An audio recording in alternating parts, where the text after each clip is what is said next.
This overview of the Edward M. Kennedy Serve America Act is intended as an introduction to the major parts of the legislation.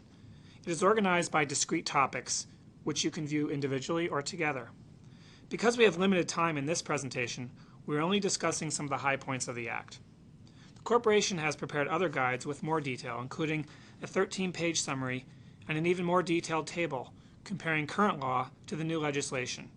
You can access these guides at nationalservice.gov/ServAct.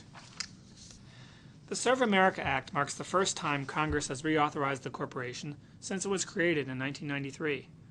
Senator Orrin Hatch, on the day the bill passed by a large margin in the Senate, said to his colleagues on the floor, "This is not a Democratic bill or a Republican bill, but it is both. The Serve America Act speaks to the best instincts and ideals of both parties. It is a landmark piece of legislation, and once again, I am proud to have been part of this effort." The Act clearly expresses support for expanding opportunities in all national service programs, as they currently exist and outside existing programs. The Act breaks down funding silos, for example, by merging the AmeriCorps state competitive and national direct funding streams into one. Training and technical assistance is also consolidated, which will promote more cross-stream training initiatives. The Act lowers burdens to participation in several ways, by expanding authority for fixed-amount grants, which greatly simplify financial reporting, and allowing the corporation to consolidate applications and streamline reporting requirements. Throughout the Act, there is an emphasis on demonstrating outcomes.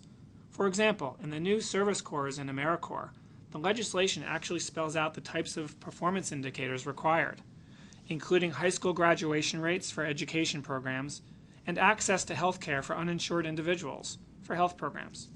Finally, the Act promotes innovation in the nonprofit sector, and not necessarily limited to service programs.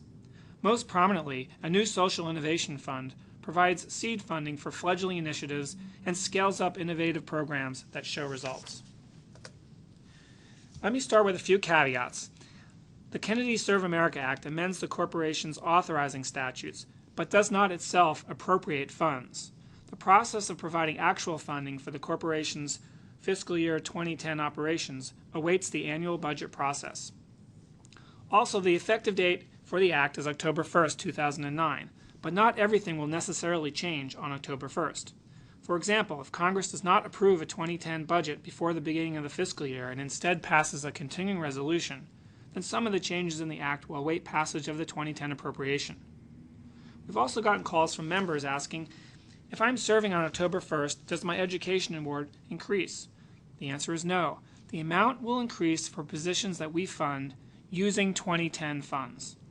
These and other changes that are funding dependent will apply to grants and positions supported with fiscal year 2010 appropriations.